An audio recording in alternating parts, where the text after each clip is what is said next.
Daniel Schaefer. I'm the assistant rabbi at Temple Ohabei Shalom, and we're honored to be joined tonight by Kelly Sims Gallagher, who will be leading our presentation and our Q&A.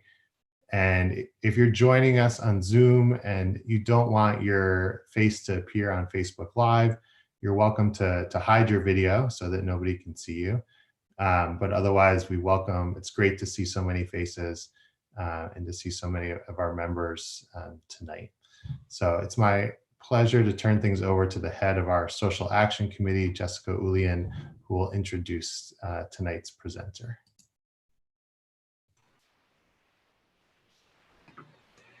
Hi, everybody. Can you all hear me? Okay, great. It's great to see you all, and thank you all for joining us for this important discussion. I'd like to thank Kelly for joining us, our clergy, Rabbi Berkman and Rabbi Schaefer, and Larry Green, who organized and created this event for us.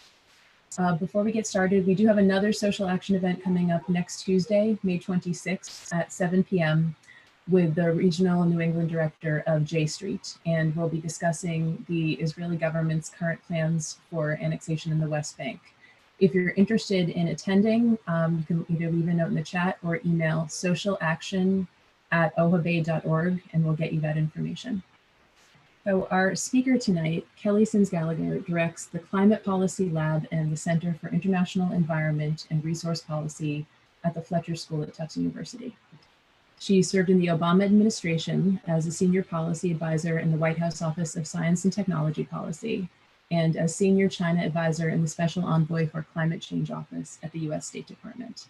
I'm going to turn it over to Kelly for a presentation. She will take questions briefly in the middle, then do a second presentation, and we'll open it up to questions again.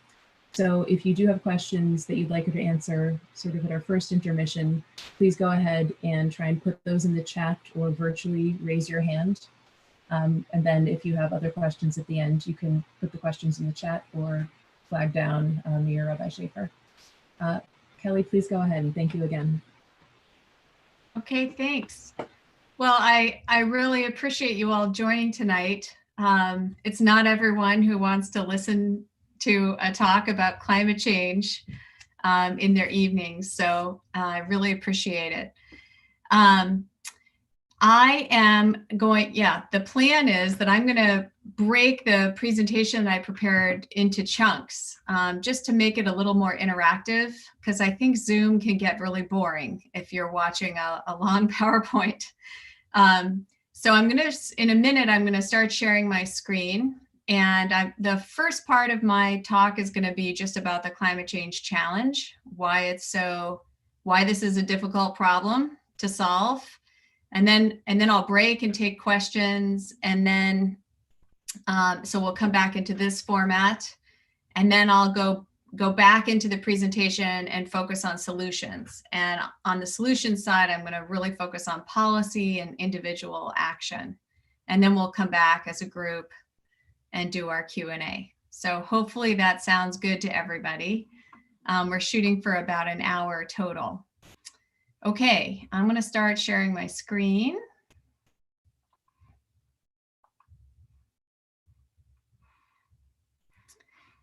And can everyone see? They're working out. Someone say something so that I can make sure we're in good shape. That's great, Kelly. Okay, perfect. All right. Well, I decided to make the title of this presentation, "The Climate Change is Still Here," even though it's easy to forget about it, given the more immediate and very severe challenge of COVID-19 pandemic. I'm at the Fletcher School at Tufts University. This is the plan for tonight, as I just explained. And I wanted to just tell you a little bit about our group, the Climate Policy Lab at the Fletcher School. Our mission is to determine which climate policies work and which don't, and why. Here's some pictures of us in India, looking at a really interesting new project on regenerative agriculture that has some really nice carbon sequestration benefits and also resilience benefits, that the crops are stronger to extreme weather events. We of course, have a research mission. So we publish papers like the ones you can see on the screen. But we also have a policy engagement mission where we try to work to inform policymakers about what we've discovered through our research. And then finally, we have a capacity building mission, which is to try to work to educate policymakers. And here you can see different training sessions that we've done with Pacific Islanders, with Africans, with the Indian government in the top right, and down at the bottom, we have a delegation from the Chinese government. So with that little very quick introduction about our work, let me now move into the real focus of tonight's talk, and that's the climate challenge. So apologies to take you back to what I think is probably high school science, but maybe you didn't have this in high school. Just to quickly refresh your memory about, the fundamental issue here, the greenhouse effect. If you start down at the bottom, and I don't know if my pointer shows up, but down at the bottom, this is the Earth's surface, and we admit we have a natural carbon cycle where like a tree dies and CO2 is released into the atmosphere, but a new tree planted absorbs the CO2. So we have a certain number of greenhouse gases that are naturally accumulated in the atmosphere. And then of course, we're adding new greenhouse gases every year through fossil fuel combustion primarily, but also land use change. And meanwhile, we have incoming solar radiation, and some of that goes straight to the Earth's surface where it gets absorbed. Some of it is reflected by the surface. That's called the albedo effect. So ice and snow in particular have reflectivity, and some is reflected by clouds and aerosols and other particles in the atmosphere. Some is absorbed and some gets re-emitted into the atmosphere. And the fundamental problem is that because we have a growing amount of greenhouse gases in the atmosphere, more of this incoming solar radiation is getting trapped as heat in our atmosphere, and that contributes to the phenomenon we know of as global warming. The main culprits, the main causes of global climate change are these main gases. Carbon dioxide, the orange at the bottom here, is from fossil fuel and industrial processes. And then we have carbon dioxide from land use change. That's primarily deforestation, but there's a lot of other forms of land use change that can contribute to emissions. And then the light blue is methane, and then nitrous oxide, largely from fertilizer. And then we have what are known as the F gases, and these are chemical compounds like hydrofluorocarbons, and these are mostly used in industrial applications. Hydrofluorocarbons are refrigerant, and you can see the relative contributions of these different gases to the atmosphere. So by far and away, we're most concerned about fossil fuel, CO2 from fossil fuels, but you can make a pretty significant difference if you can affect land use change, methane emissions as well. This is just another presentation of the global emissions of fossil fuel generated CO2. And really the point of this is for me to just show you, back at the beginning of the Industrial Revolution, emissions were essentially zero. And over the course of the last century and a half, we've had a very rapid, almost exponential growth rate in greenhouse gas emissions. still to today. So we have not managed to, these are all going to be familiar terms for you because of the pandemic, but we haven't reached our peak yet. Individual countries have begun to peak, and some countries actually have achieved significant reductions. But as a planet, we are still on the upswing.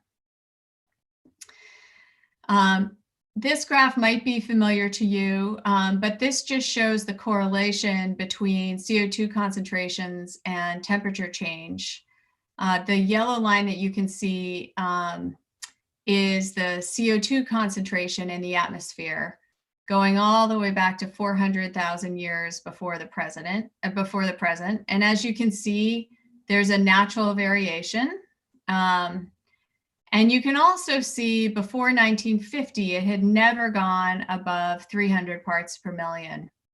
And we are now well above 400 parts per million. And the concern, and here is essentially that same graph. So here's the CO2 emissions since 1850, and the resulting greenhouse gas concentrations. And then if you can, with your eye, go up here to the top, you can see this is the temperature change over this period. And hopefully you can eyeball here and see that there's a very strong correlation between CO2 emissions, CO2 concentrations, and the increase in temperature. And as a result of the increase in temperature, we're also seeing an increase in sea level rise. And that is primarily due to the thermal expansion of the oceans as they warm, and not so much due to, as you might think, like glacial retreat. Most of the warming, most of the sea level rise that we've seen to date is because of thermal expansion. And here you can see a graphic produced by NASA, which shows how much warming different regions around the world have experienced as late as 2019. So this is 2019 compared with an average of 1951 to 1980. So you can see that, and this is in degrees Celsius, which I'm sorry, I know many of us are less familiar with. But you can see that there are some regions that have experienced very rapid warming. You may have heard that the goal of the Paris Agreement was to limit warming to 2 degrees or no more than 1.5 degree. Well, hopefully you can see here, anything that's in orange is already over a degree warming. And anything that's in red is 2 to 4 degrees warming. And we actually have some parts of the globe that have warmed up to 7 degrees Celsius. So a lot of regional differentiation here. You can hopefully quickly see that regions of the world that were already very hot are getting hotter, like sub-Saharan Africa. You can see that Europe has warmed quite substantially, and this might make sense to you as you think about, the European heat waves that we've been witnessing lately. And I hope you can also see that there have been some areas that have cooled, especially near Antarctica. So Antarctica is very interesting because it's experiencing some very pronounced warming and some pronounced cooling. So one point I want to make here is that climate change is really a story about changes to the climate. It's not a uniform warming everywhere, but rather increased variability in temperature and precipitation. So moving now to precipitation, this graphic shows that in most places, we're having an increase in the amount of precipitation. And here in New England, you can see we've had, over the last century, about a 20 to 30% increase in precipitation. So if it feels wetter or snowier, it's because it really is. And you can also see that some regions are getting drier. Again, the Sahel, which couldn't afford to get any drier, is getting drier. You can see here that Chile is experiencing significant drying as well. Parts of Siberia are drying, and that has contributed to the wildfire problem. And even in the United States, you can see that there's pockets of increased drying around the United States. And this is a more sophisticated graph. This is sort of the same thing as I showed you before. I just think it's a little harder to see, but anything in green is increased precipitation and anything in brown is decreased precipitation. What comes through more clearly, I think, on this graph, and this has the latest data available, is the drying in the American Southwest and also drying in the Indo-Pakistani region. So coastal glaciers are retreating. All of these changes, temperature and precipitation changes are having impacts. Here you can see Muir Glacier in 1882 compared with 2005. These pictures, by the way, are taken in exactly the same spot. And this website that I have here has hundreds of pictures like this. Mountain glaciers are also shrinking. In fact, this was one of the first phenomenon that kind of was the canary in the coal mine in terms of climate change. And here you can see a glacier in Peru.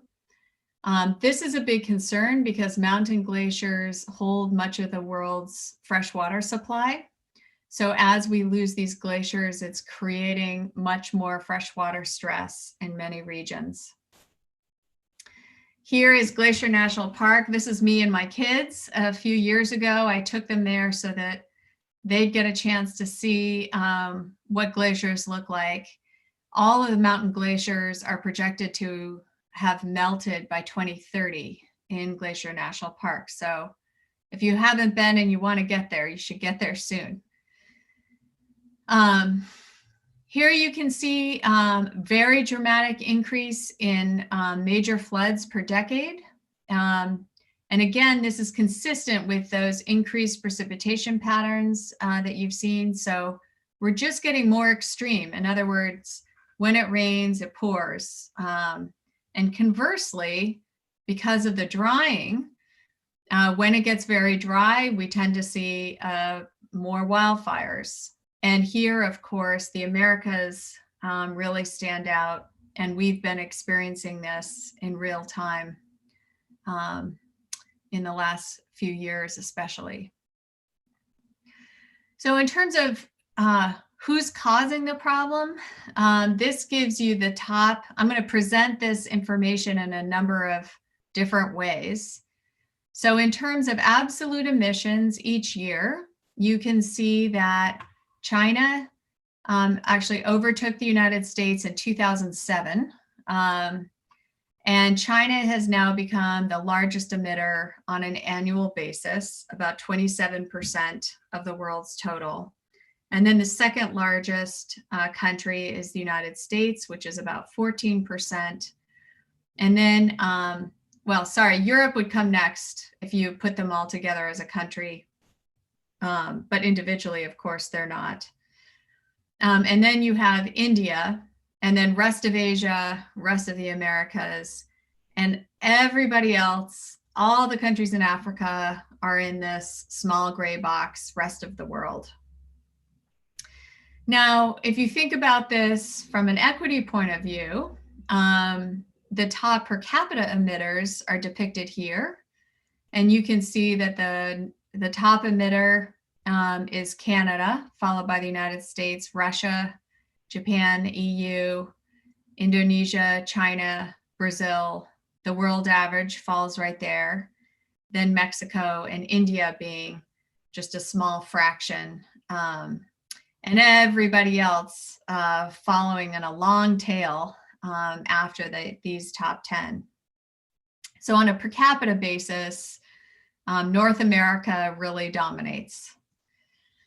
And then you also might think, kind of from an equity point of view, well, some countries have had the benefit of going through the whole Industrial Revolution. and maybe going through a process now of deindustrialization, but many developing countries never went through that process. So if you think about, since the Industrial Revolution, all of the CO2 emissions that have been emitted, the United States comes out on top as having the largest cumulative emissions. The European Union is next. And then China comes in third at 11%, Russia at 8%, and you can see everybody else is a pretty small fraction. So you can imagine, in the context of the international negotiations, that, you know, how you decide who should do what really came down to these three frames. Who has historically emitted the most, who currently emits the most, and on a per capita basis, you know, who emits the most. Okay, so now I'm getting to the really hard part. How do we get to how are we going to limit warming to 2 degrees, or ideally 1.5? So the Paris Agreement, which was negotiated in 2015, set a goal of 2 degrees, and then the text says an ideally 1.5. And that language was pushed for very hard by the Alliance of Small Island States, who felt that their countries were facing an existential threat. And indeed, it looks like most small island states will disappear if warming exceeds 1.5 degrees. So here you can see the estimated warming to date. So right now, the global average is that we've warmed about 1 degree, despite all the variation I showed you in the earlier graph. And 1.5 would be here, and 2 degrees would be up here. So what does that mean in terms of corresponding emissions pathways? Well, if we wanted to achieve 1.5 degrees, our growth in emissions would have to peak essentially now. And then if we were willing to achieve our peak by close to 2060, 2055, you can see we would have a really sharp curve down, and we would be rapidly reducing our emissions all the way to 0 by mid-century. So I have to say, don't worry so much. I mean, this is mathematical here. Don't worry so much about 2055 or 2040, just think mid-century. So the task would be that we would immediately begin reducing our emissions at a pace faster than they grew, and we would have no emissions by mid-century. And in fact, we would probably have to go negative, and I'll come back to that in a minute. That means that our cumulative emissions have to level out around 3,000 billion tons. And don't worry about the graph on the right. So you might be asking, I thought we had a global agreement that was going to solve this problem. And this provides the post-Paris projections. So in the absence of the Paris Agreement, this is sort of business as usual. If there were no new policies. The orange here shows all the new policies that countries have put in place. And so the emissions trajectory would look more like this. If every country in the world honors the agreements that they, or the pledges that they made in the context of Paris, we reduce to sort of the brownish color here. Now, many developing countries made conditional pledges. They said, we can reduce our emissions more if you provide financial assistance. And so that would get us to about here. And so hopefully you can see that basically represents a leveling off of emissions.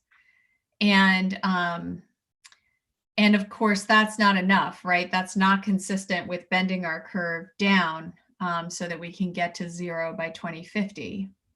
So the Paris Agreement commitments, they were known as intended nationally determined contributions, imply a median warming of 2.6 to 3.1 degrees Celsius by 2100. I actually consider that a big success. Look how much, we've bent the curve down, right? We at least were able to flatten these. And it was envisioned that this year, 2020, a new round of commitments would be made by countries. And of course, those new commitments would help to start bending the curve down. Unfortunately, this year's negotiations have been postponed due to the pandemic. So there's some pros and cons, and we can talk about this actually in the Q&A. A crucial question is the US presidential election, because as you probably know, President Trump has pledged to withdraw from the Paris Agreement, and he is only technically able to do that the day after the next presidential election. If we do not withdraw from the Paris Agreement, i.e. he loses the election, then I think it's quite possible that the rescheduled Conference of Parties might be able to get us back on track. But if the US withdraws, I think it's going to have a very significant effect on the international negotiations. I just wanted to, I think, conclude this section by looking at what the emissions budget would be for the United States. So today, the United States emits about 6 billion tons of CO2 per year. And if we were to go to zero by mid-century, that would not be enough actually for us. Let me rephrase that. We do not know how we could get all the way to zero with current technology. But the good news is that with current technology like renewables, solar and wind and electric vehicles, we can get most of the way. So approximately 3/4 of the way we know how to do right now. It's just a question of will. But for those parts that we don't know how to do, of course, we might invent ways to cope with those remaining emissions. But it's also possible that we could go negative. And the idea of going negative is largely afforestation and tree planting, improved agricultural practices so that CO2 is absorbed by the soils. And there are some technological options like carbon capture and storage, where you would capture the CO2 from industrial or power plant emissions and inject it into depleted oil and gas reservoirs and then cap it. So you'd just be storing the CO2 below ground. Okay, so let me stop there. I'm going to stop sharing and we'll have a little discussion. Everyone's still with me? Okay. So Jessica, I think you're going to call on people, right? I am, or if you have questions, you want to type them into the chat, then I can read them to Kelly. You can also virtually raise your hand, or if none of those options work, just wave in your frame and Rabbi Schaefer can unmute you. Kelly, I have a couple questions for starters. So looking at your graphs, it seems like right around emissions really started spiking about the time there was a major global catastrophe, mid-century. It seems like maybe we're in another one right now. Are you anticipating similar growth trajectory based on what's happening right now? Yeah, so there was a very rapid acceleration after World War II. that was the United States with its economic takeoff in the 1950s and 60s. That also coincided with a lot of coal plant construction in the United States. Most of the coal-fired power plants were built in the 50s, 60s, and 70s. That tapered off actually starting in the 1970s, and we started building more natural gas plants and nuclear plants. Nuclear plants started in the 60s as well. And of course, the nuclear plants were emission-free, though they had other concerns associated with them. Interestingly now, both the coal plants and the nuclear plants have largely reached the end of their useful life. And so we're at a point of time where there's big decisions to make. As those plants are retired, what are we replacing them with? Are we going to replace the coal plants with gas, which is what we've been doing mostly so far, with renewables, or nuclear? We haven't built any new nuclear plants since 1973, though we're trying to build one in Georgia right now. It's terribly over budget. This is the Vogtle plant. But in the United States, we've largely not been building new coal plants, in large part because they're not economically competitive with gas or renewables anymore. And last year, 60% of new capacity added in the United States was renewables. So that was quite a significant shift from just a couple of years ago. When did that shift in terms of the renewable energy being more affordable than the traditional fossil fuels? Well, as you know, probably renewables have been coming down in cost very rapidly. During the Obama administration, we set a goal called the Sunshot Goal, and that was to bring solar energy down to $1 a watt. And it actually was just achieved in Abu Dhabi, of all places, this month. Yeah, it's remarkable how fast the costs of both wind and solar have come down. Originally, it was the cost of onshore wind that came down very quickly. And then solar followed it quite rapidly in the last few years, helped in part, dare I say, from very generous Chinese subsidies and a ramp up of manufacturing in China that helped bring the cost down. So this is a relatively recent phenomenon. I should add that, like, you may have seen there was a second surge of emissions after 2000, and that was China, and that was Chinese coal construction and the Chinese economic takeoff. So those are the kind of historical trends underpinning the growth in emissions.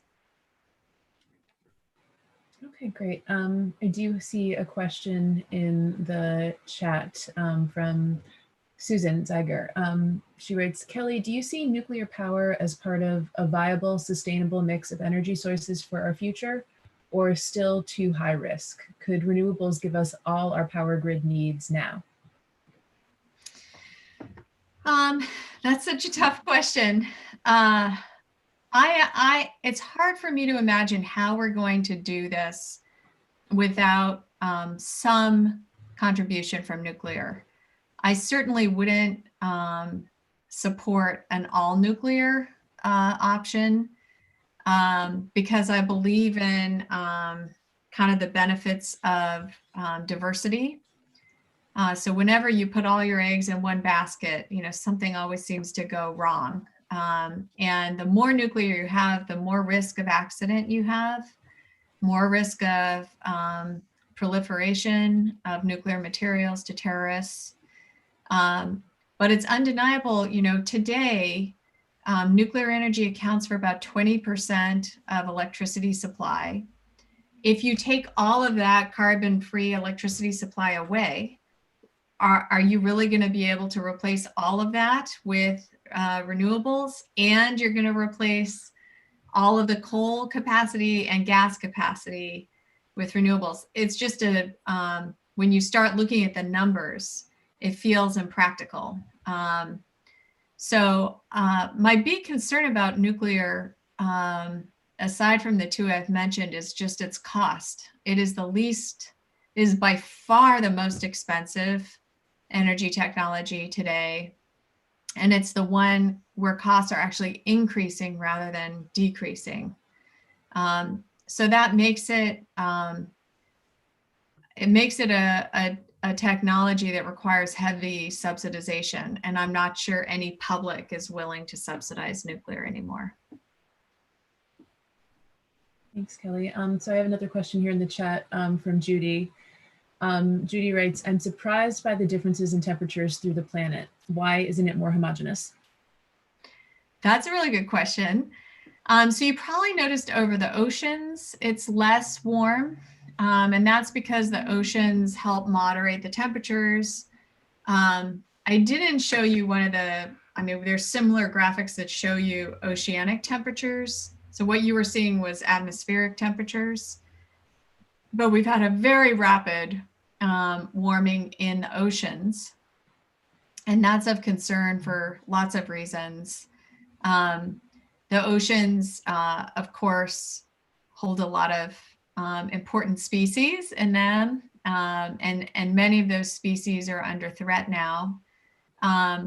Another concern related to climate change is with all the fossil fuel emissions, we've had an increase in ocean acidification. So that affects the coral reefs, as does warming, causing the coral bleaching. But it also affects all of the shellfish in the ocean because the shells start to disintegrate with rising acidity in the oceans. So one reason why we have variation in temperature is the oceans, and the other is weather patterns, other phenomenon like the El Nino effect has a strong impact.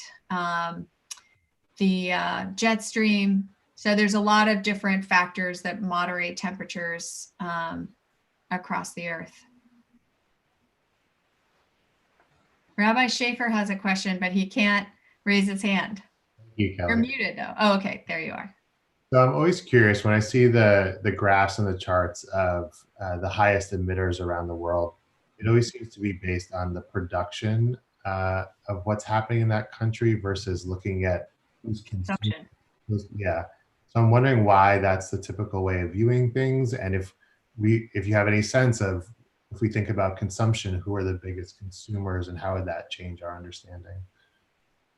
That's such a good question. So the reason why is that it's so much easier to measure the production side. You have fewer entities that need to be measured.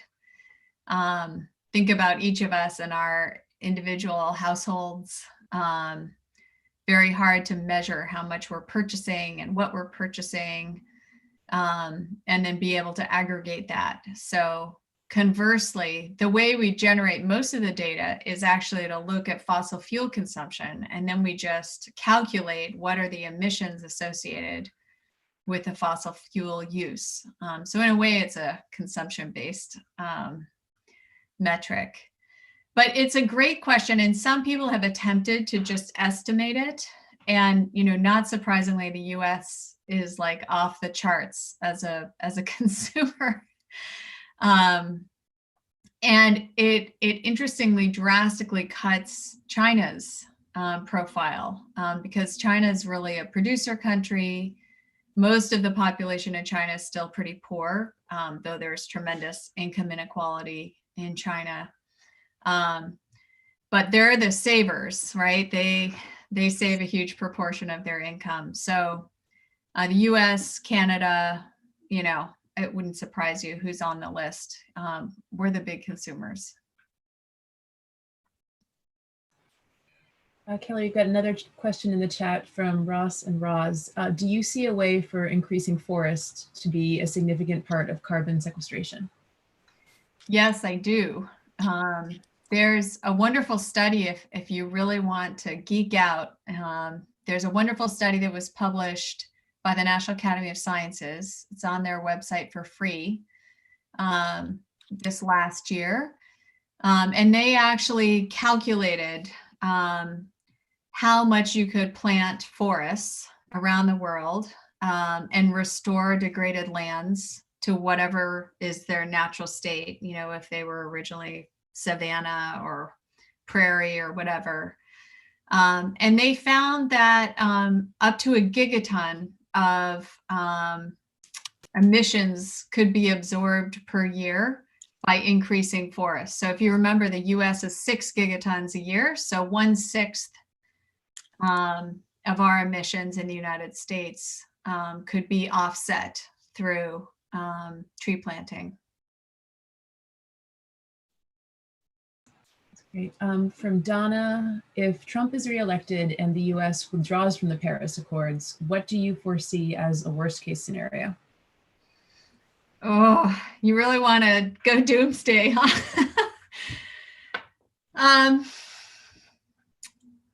Well, let me step back and I'll tell you a little bit about what I did in the Obama administration. My job was to try to negotiate the agreement between the United States and China that preceded the Paris Agreement. So I don't know if any of you remember it, but it was front page news for a day. And what happened was the United States and China, which had historically used each other as an excuse for inaction. So the US Congress and some of our presidents had said, we're not going to, you know, pass climate legislation. We're not going to do anything because look over there at China. China's the big emitter now. Why should we do that if China hasn't done anything? And conversely, China was pointing its finger at the United States and saying, those guys are the big historical emitters. Those guys are the biggest per capita emitters. Why should we do anything? We're just going through our industrialization process. We're a developing country. So some people called that like a suicide pact. You know, we were both using each other as our excuse for doing nothing. So what we were trying to do with this US-China agreement was break through that impasse and come forward, step forward together and announce our targets ahead of the Paris negotiations. And we did manage to do it. So at that time, President Obama announced that the US was going to reduce its emissions 26 to 28% below 2005 levels by 2025. And the Chinese announced that they would peak their emissions no later than 2030. And they had a whole bunch of other targets. But I think one of the most significant ones was that they set a target of 20% of their primary energy would come from non-fossil fuels. They also had a forestry target and a carbon intensity target and so forth. So this was really shocking to the world because here these two, you know, it's kind of easy to imagine in a way now, but try to put yourself back in 2014. There was a lot of kind of competitive pressure between the two countries, but no trade war, a lot of suspicions about cybersecurity and IP theft and all those things. But, you know, sort of miraculously, we managed to reach an agreement. And in a joint press conference, the two presidents announced their targets. Well, this really shocked the world. And right after the US-China announcement, a whole slew of other countries came forward and made their own announcements. And some countries wanted to do better than the US and China. And so I remember Mexico did a joint announcement with President Obama as well. We invited him to the White House, and he said, we're going to peak earlier than China. We're going to peak in 2026. And of course, the European Union had a more ambitious target than the US target. But this was this very, like, what I call a virtuous cycle. So we had sort of ignited or initiated a virtuous cycle where 1 by 1 and 2 by 2, every single country in the world came forward and made pledges that next year during the course of 2015. So by the time we actually got to the actual negotiations in December of 2015, all these countries had already made their pledges. So in essence, the negotiation was over before it even began. We had a global agreement. But the hard part of Paris was the financing, because many developing countries felt that they should have aid, they should be supported in this transition. And they were making these conditional pledges dependent on aid. Okay, so that's how we got Paris. How could it unravel the vicious cycle? The way I see it is that if the United States formally withdraws from Paris, let me say, since President Trump made his announcement that he intended to withdraw from Paris, my feeling is if we were all on a very virtuous bicycle race where we were trying to outdo each other with positive climate action and positive climate policy, after he made that announcement, everybody stopped pedaling and started to coast. Everybody, the European Union, China, India, everyone. So we haven't seen a lot of momentum or new announcements or new policies, since he made that statement. But so far, everyone has kind of stayed on course. Nobody has removed policies except for in Brazil under Bolsonaro. We've even had some countries come forward and complete the ratification process, like Russia, which was pretty surprising. But I'd say momentum has slowed a lot.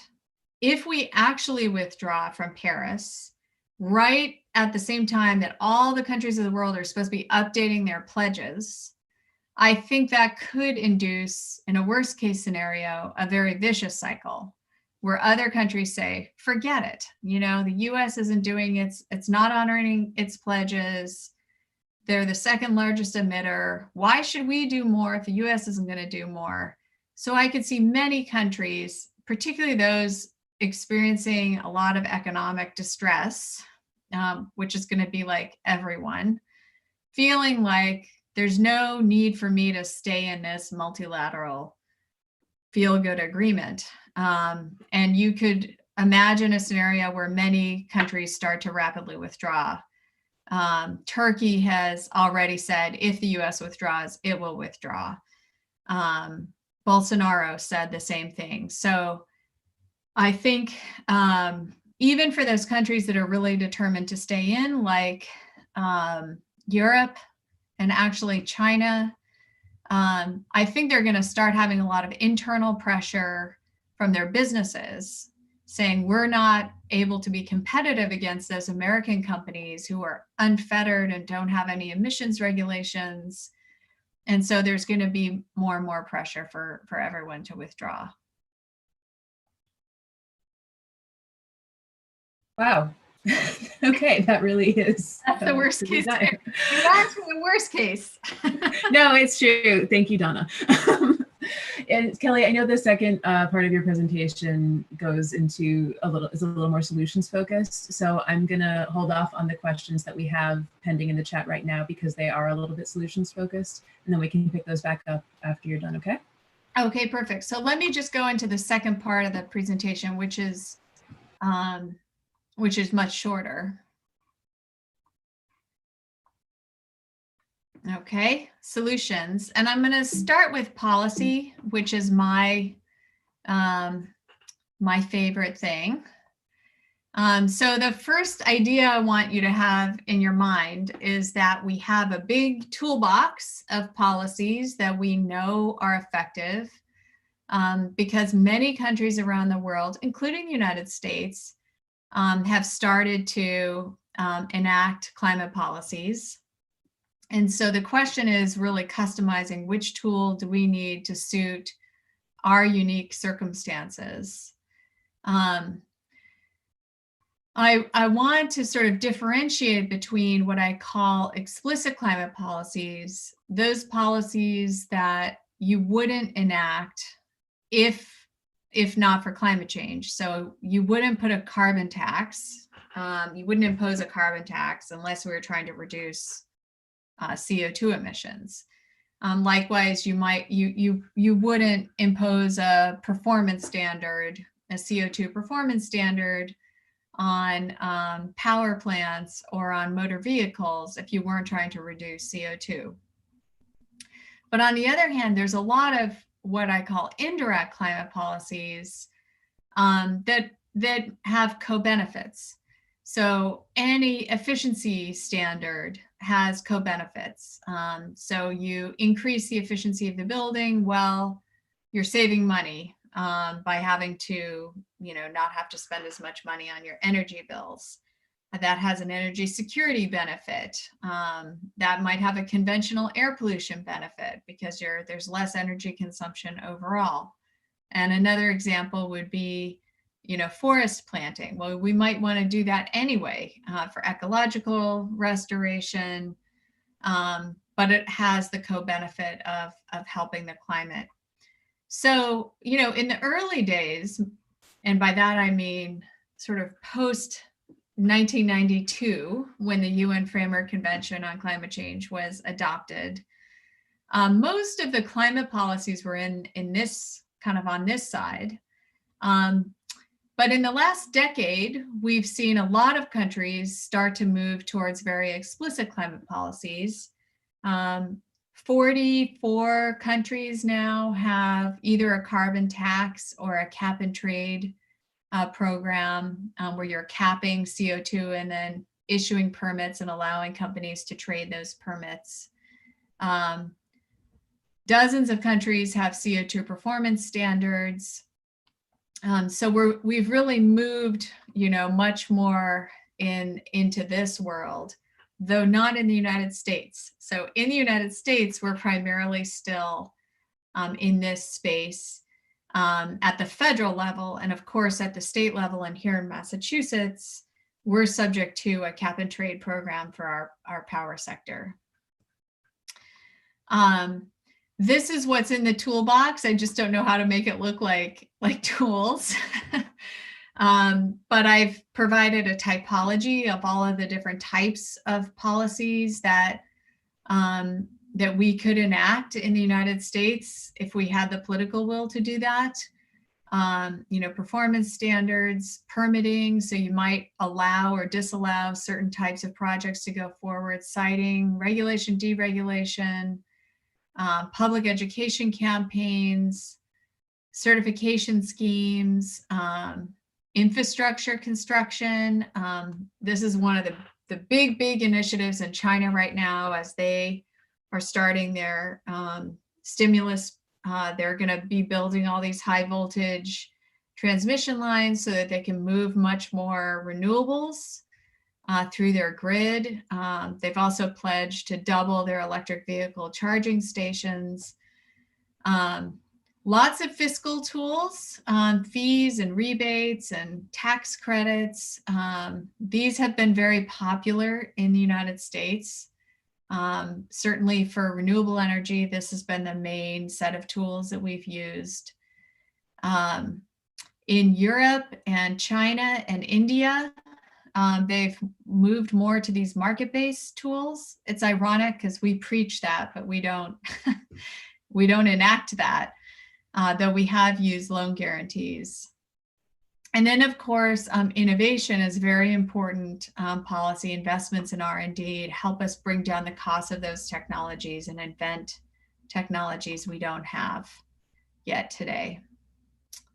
I just wanted to give you a little hope that it can be done. And so what I've provided here is the UK emissions profile. So UK emissions have actually gone down about 40% since 1990. 1990 is the reference year because the Framework Convention on Climate Change was adopted in 1992. So we always refer back to 1990, which was the year against which people made their targets. So in the UK, they've actually reduced their emissions by 40%. Here's how they did it. You can see they moved from coal to gas and renewables, and in particular, they've strongly moved to offshore wind in the North Sea. They've reduced their electricity use through energy conservation, energy efficiency measures. They've reduced their consumption of transportation fuel, in more energy efficiency measures from non-electricity fuels, and then other, is this little wedge here. So I think it's quite important to realize that, there's other major industrialized countries that have managed to achieve quite significant, they peaked here in 1992 and they've gone down ever since. A 40% reduction is quite substantial. Right here in New England, we've had a 40% reduction in our power sector emissions. And so that's another positive success story. As we're sort of going into how are we going to recover from the economic collapse that we've experienced due to the pandemic, there's been a lot of talk about a green stimulus, a Green New Deal, green growth. And I do, in fact, think this will be very important if we stimulate heavy industry, energy intensive industry, and of course, fossil fuel industries. We're just going to be getting ourselves stuck in the same problem that got us here. So I do think we need to reinvent the economy and use the public dollars that we spend wisely so that they don't add to our emissions. And that means investing in cleaner industries, provision of green finance, so only financing green industries, trying to create green jobs. And I also think there's a very deep social compact that we need to kind of face up to, which is that there are people in these legacy industries who will suffer if they're shut down. And so we need to take care of those people and help them transition to the cleaner industries. And that is all something that has to be accomplished through policy. Now, thinking about individual solutions, I really wanted to bucket those in 4 categories. And I'm going to start from right to left. And the first and by far the most important thing is voting. If my illustration about the Paris Agreement doesn't illustrate anything else, like who is president really matters. Your work, how you work, where you work. I'll give you an example for me in my thinking about my own work. I'm pretty light in terms of, I don't work for an energy intensive industry. I'm a service-based industry in academia, but I do generate a fair amount of emissions flying because we work with countries around the world in our climate policy lab. So one decision we made a couple of years ago is that we would purchase carbon offsets for every flight that we took, and always try to do our work through remote measures like Zoom as a first line of defense, and only travel when it was necessary to travel. In terms of things you can do I'm going to do home last. In terms of mobility, I think this might be the second most important thing you can do is reconsider how you drive, how you get from point A to point B.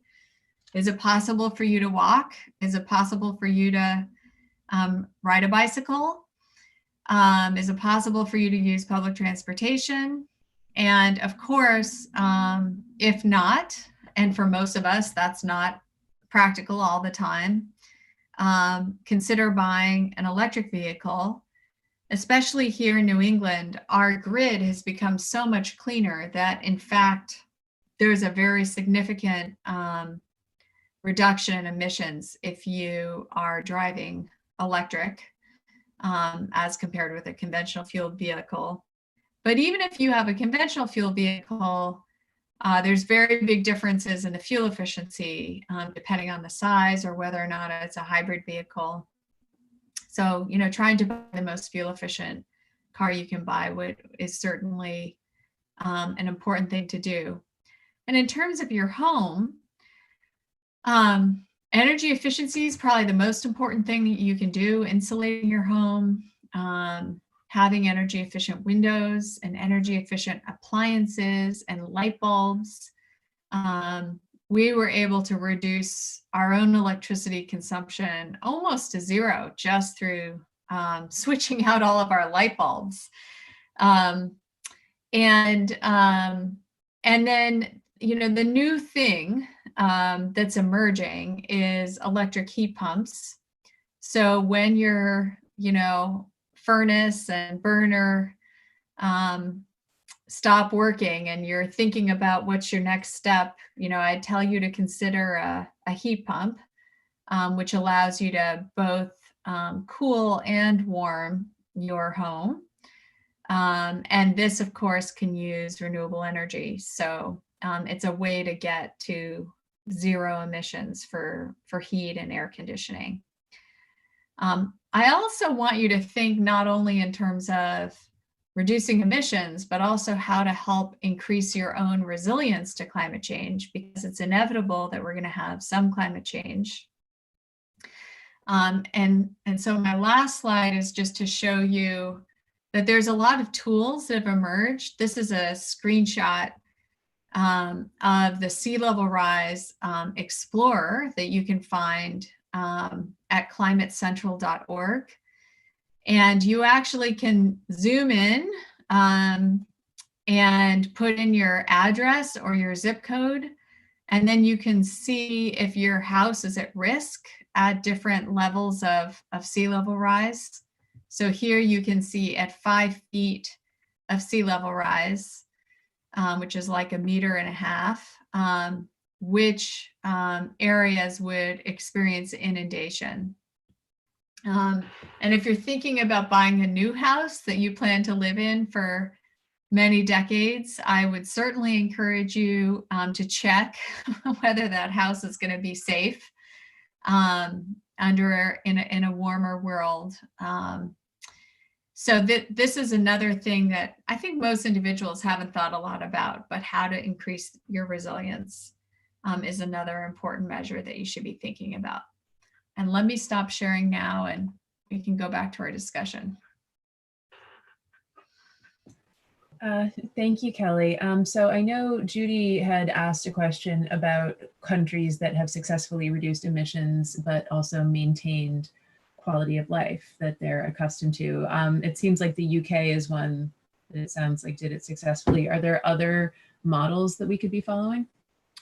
Well, all of Europe has done this to varying degrees. So every country is different, but Europe is on track to achieve their targets under the Paris Agreement, which I don't remember off the top of my head, but they're quite significant. And a number of countries are not on target. I think the first one to emerge was Japan. And as a result of Fukushima, going back to our nuclear question, they had to take all their nuclear plants offline and they largely replaced them with coal because they have no indigenous gas or oil. And so that led to a big jump in emissions in Japan. And now they're trying to figure out how to move away from the coal. But I do think it's quite encouraging to see what's happened in Europe. And there's a number of developing countries, that are making progress at avoiding growth. And that's just as important, right? So one country where we're working is Ethiopia, very poor country, but they have a net zero target. So their emissions are virtually zero now as an agrarian economy. And they have pledged that they will have no growth in emissions. And yet, of course, they have development aspirations. So one of the things we're working on with them is trying to help them figure out how can you grow, right? Experience economic growth and a rise in per capita income without increasing emissions.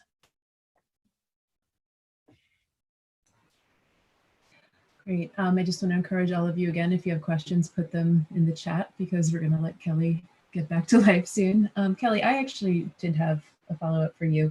You wrote an op-ed recently that really made a strong link between making these shifts at the policy level and avoiding future pandemics. Can you elaborate a little bit on that connection? Yeah, I mean, there's some interesting connections that have emerged that maybe are, you know, more broadly like environment and health connections. For one thing, we know that people exposed to high rates of air pollution are much more vulnerable to COVID-19. So you may have seen some of the stories that have been in the news about that. And I think another important connection is just the encroachment of human settlement on wildlife. And so why are we having so much more of the wildlife human interaction and the jumping of these diseases from wild animals to people?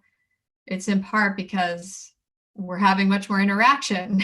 We don't have as many wild places anymore. So those are, I think, important connections. The op-ed that I was writing was really about what our response should be to the pandemic and trying to think about how, as we redirect our economies, we can do that in a way that helps us with these global public goods. So for example, I was arguing that similar to our sort of post-World War II response, you know, we had a GI Bill. Well, what about having a GI type bill for public health workers so that they could go to school for free and we could increase our public health workforce? Or similarly, people who go to school to study climate change and how to respond to climate change. You know, one of my big observations working around the world right now is that most governments have no idea how to do climate change policy. It's just so brand new to them. It's so confusing to them. So we really do need a more educated workforce going into government, going into the private sector. So why aren't we incentivizing that kind of workforce going forward? So that was just one example from the op-ed. There's lots of others. Maybe you could share the op-ed if people are interested. Yeah, I'd be happy to. Can I mention one thing? That we had a conflict with the Jewish Climate Action Network tonight, which gave a presentation on heat pumps. So I will make sure that that remains available, and for synagogues and how, you know, houses of worship can take advantage of, I don't know, whatever was in there tonight. So I'll make sure that stays up and available for people who want to see it. Thanks, Unfortunately, it's a conflict. Let's try not to have conflicts like that in the future. I can't be in two places at once. I want to make sure we get to Eileen's terrific question in the chat about if we are going to be advocating for new policies domestically, do we want to be focusing our efforts on government or industry? So that's a great question. My own instinct, but I'm a policy wonk, is policy and government. And part of why I have that instinct is that we've so much individual action, so many individual companies that we aren't going to get the systemic change that we need without comprehensive policies that govern everyone. I mean, look what's happened post-Trump. Some states have moved forward in a very progressive way. Some states have not. So while we're having some states, reduce their emissions, and Massachusetts is, at the leading edge, we have other states that are having very rapid growth in emissions. So you really cannot actually deal with the problem until you have like a federal law, and we really need one.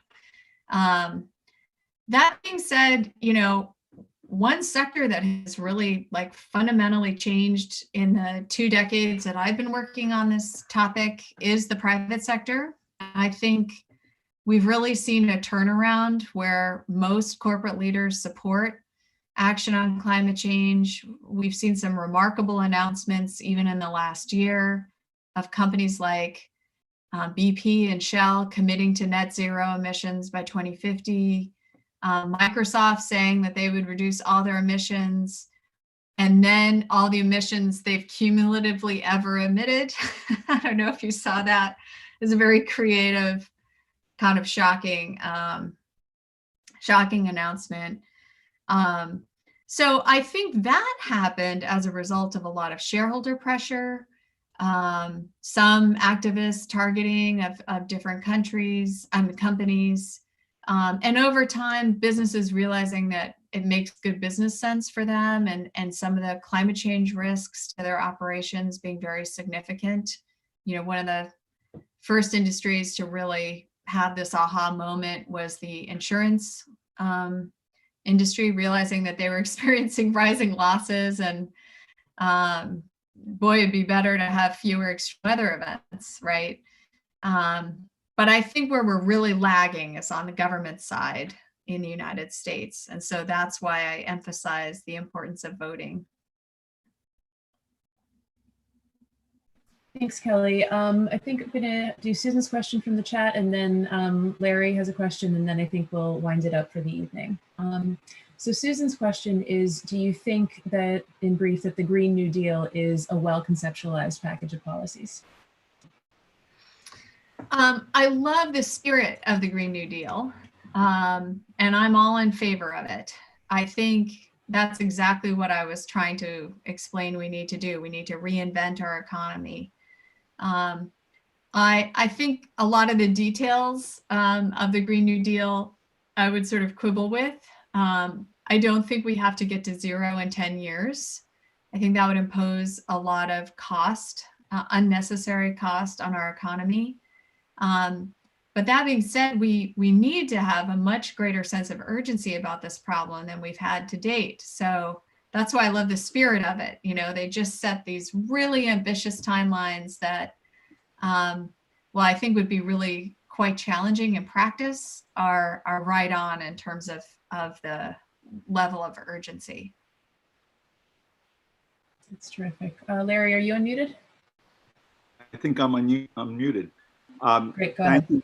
Thank you, Professor Gallagher, for being with us. It's been terrific to have you. I have more of a comment than a question. As Jessica well knows, pre-COVID-19, I was making some noise about having our temple do some work to make our community and our planet a little bit greener. And we actually were slated to work with the Emerald Necklace Conservancy on May 31 to plant some trees, to do some unweeding around trees to help our trees survive. Unfortunately, with COVID-19, the Emerald Necklace Conservancy is, at least through the month of May, canceled their volunteer activities. At the same time, we were talking so far as to what we can do as a country, what we can do individually. And I think there's a lot that we can do as a community, and especially because I know that we have so many of our younger people who are not going to camp this summer and they're around. Maybe we can, as a community or family by family, be talking about planting some trees, because we know that this is part of the overall solution here. So it's less of a question and more of a pitch for things to come that we'll be doing through the Social Action Committee. But thanks again, Professor Gallagher. That's a great way to end. I love to hear such initiative. I'm just excited that Larry is offering to take care of my children this summer, because that's what I got out of it. Thank you so much, Kelly. This was fantastic. I think we all learned a tremendous amount about sort of what's at stake and action going forward. Thank you all for coming and joining us tonight. I will get some of those resources that Kelly mentioned out to everybody, including her op-eds. And yeah, looking forward to seeing you all again soon. Thank you.